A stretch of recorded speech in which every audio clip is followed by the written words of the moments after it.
Hi guys, Luna popping in. Thank you so much for visiting my channel. Make sure you like, follow, and subscribe so that we may remain connected. Today marks 10 months that I have been on this nomad journey, this healing journey, this self-love, self-reflection, self-discovery, reconnecting with nature, life after divorce journey. And it's been a lot of learning, a lot of conflicting personalities, a lot of genuine personalities, a lot of critters and yellow jacket stings. But it's been healthy for me. Uh, it hasn't always been easy. It hasn't always been comfortable. It hasn't always been whimsical as I falsely imagined it would be. This life is hard. It's extremely difficult. Um, a large part of it has to do with the fact that I am ADA. I do have several chronic illnesses that I've been diagnosed with, and the physical aspect of this is extremely more than I imagined. I may have had some unrealistic beliefs about the lifestyle that have reality has very much slapped me in the face to correct those misconceptions.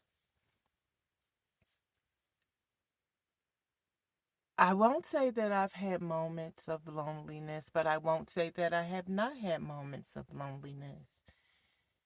Um, but they weren't significant because I'm very much an introverted loner. And being by myself is okay for me. I don't need to be surrounded by people. I don't need to be part of a group. Uh, so the loneliness aspect is really not a big deal. But I have had moments of loneliness, but I'm not lonely. I hope that makes sense. As far as the vehicle, my vehicle just isn't big enough. And after probably 2 months, I realized that. But I am where I can afford to be at this moment. I have a restricted income. I'm on Social Security disability, and my income is extremely limited. So I don't have any wiggle room. I don't have the ability to just say, okay, I'm going to get this or get that or do this or do that because I don't have the finances. That is just my reality.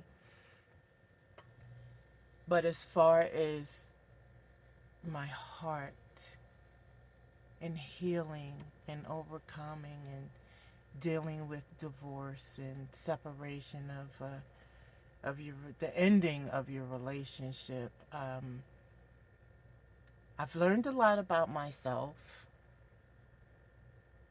in the process. Did it hurt? Of course it hurt. The end of your relationship hurts. I mean, no matter how it ends, there's a space, a time that you grieve that relationship, and I have grieved that.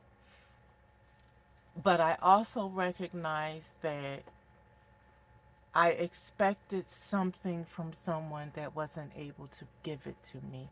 I expected a companionship, a love, a nurturing, a developing of a union from someone who could not provide that for me. This is not any slight or an attack against him. It's the reality of what I wanted. And we have to understand that we project what we want onto other people. And then sometimes we get angry, disappointed, upset, bitter, resentful because they can't provide it.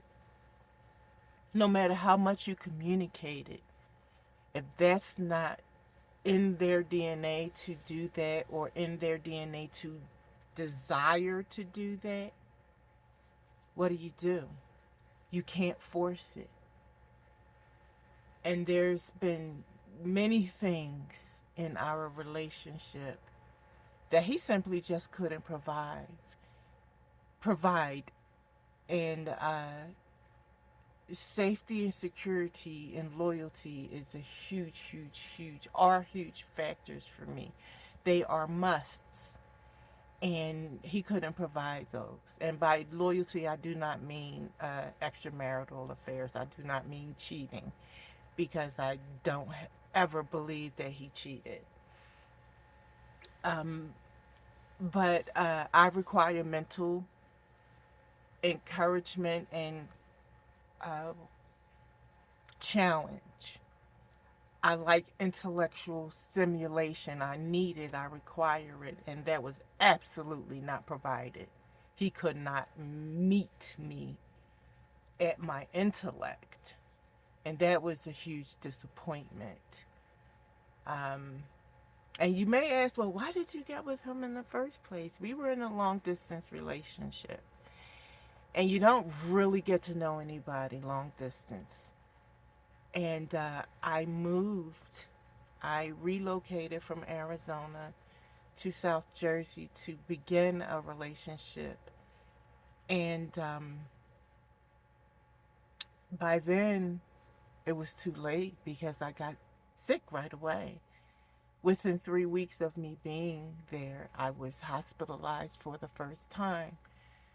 And my health declined instantly. Uh, by October, I believe I had my first lupus flare with the malar rash, the butterfly rash on my face, and I also get it on my chest. And my health just declined over the next year and a half. Was a struggle just to stay alive.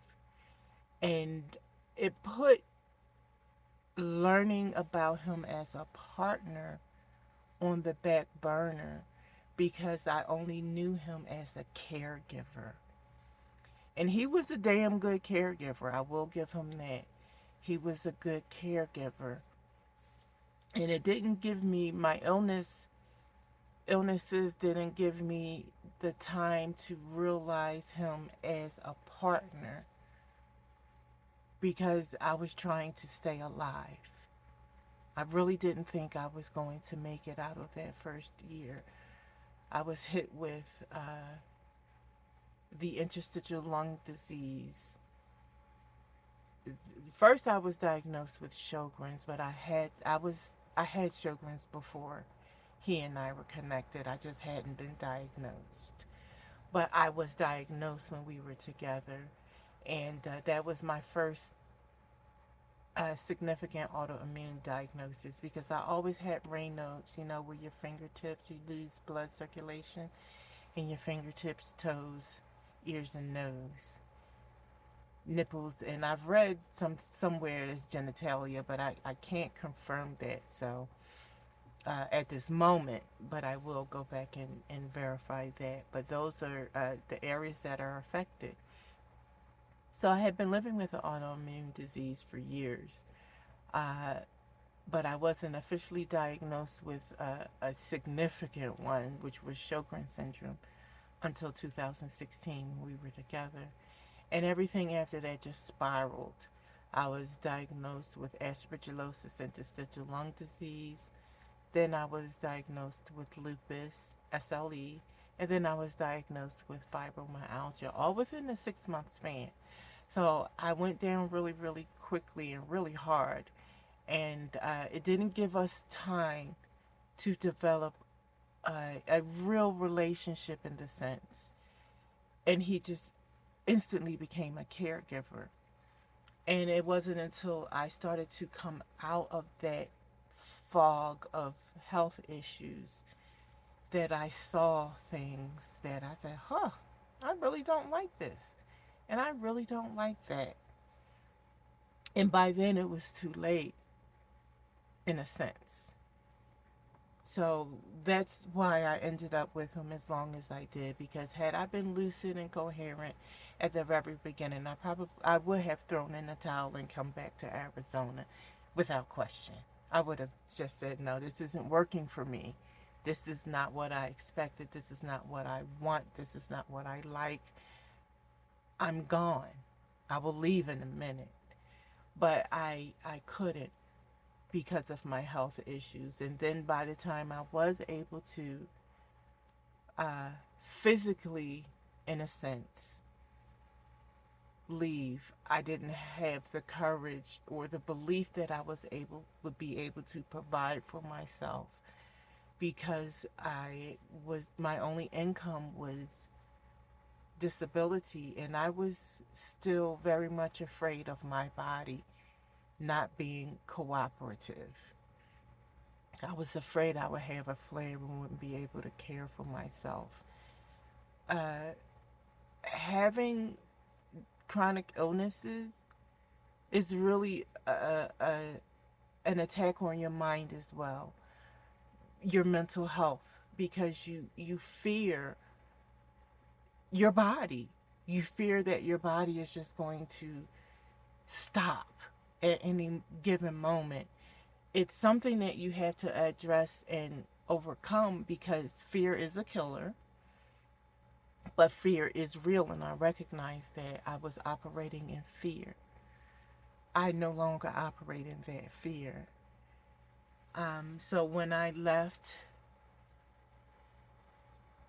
I stayed with family for a few months, and I felt like such an inconvenience. I was so very embarrassed um, that I was in this situation yet again.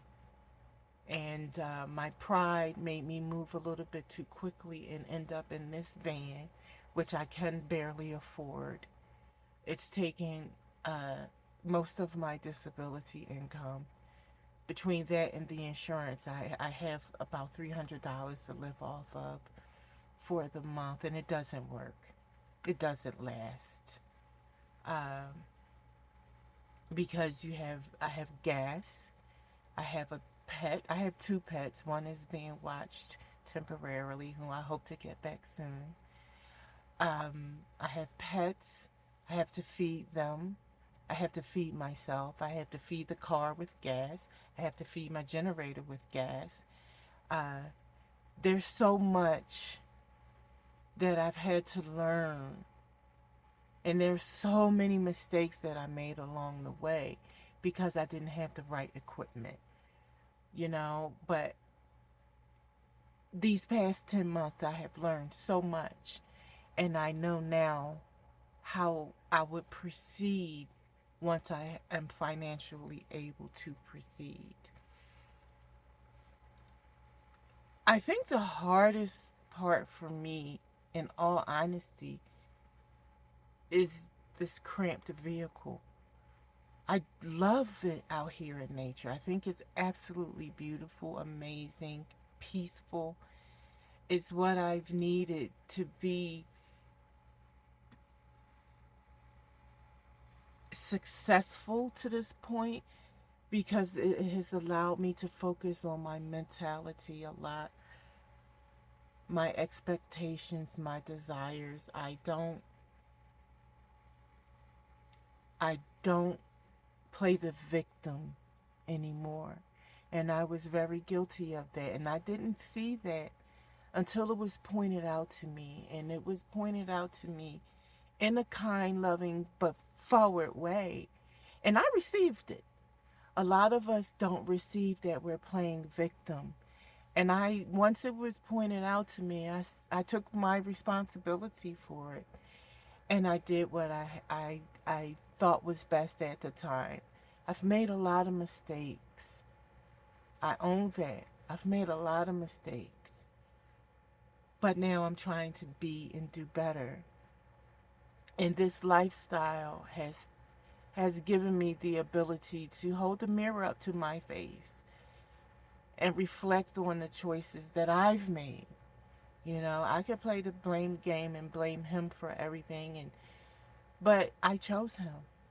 And I have to resonate or understand why I continue to choose people who don't choose me the same way that I choose them, who don't pour into me the way that I pour into them. And that goes for friends as well, or people who I thought were friends.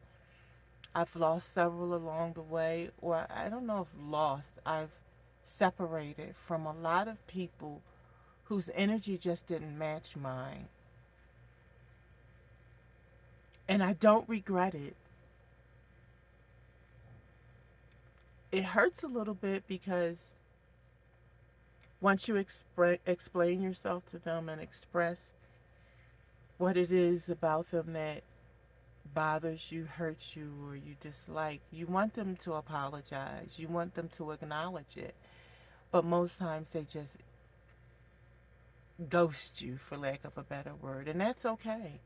That's okay because you really didn't ghost me. I stepped back and I showed you what I see, what I don't like. And instead of you having the courage to acknowledge it, you just want to separate. I'm okay with that. I'm very much okay with that. I am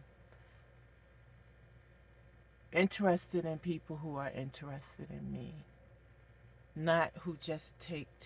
I've had a lot of energy vampires in my life. And being a giver, I have to be much wiser. Even if it's just my time, time is valuable. And I have learned just to be much more in tune with myself and my needs. And it doesn't make you selfish if you feel that way. For years of being the one that people come to and rely on and need and suck from, but you can never get that reciprocated when you need it yourself. I've grown in a lot of ways, and that was my goal and my desire, was to grow in my spirit and my energy and my spirituality. Um, Acquiring things is not a big deal to me.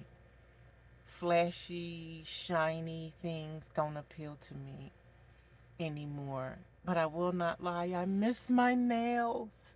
I miss my long, pretty fingernails. I do.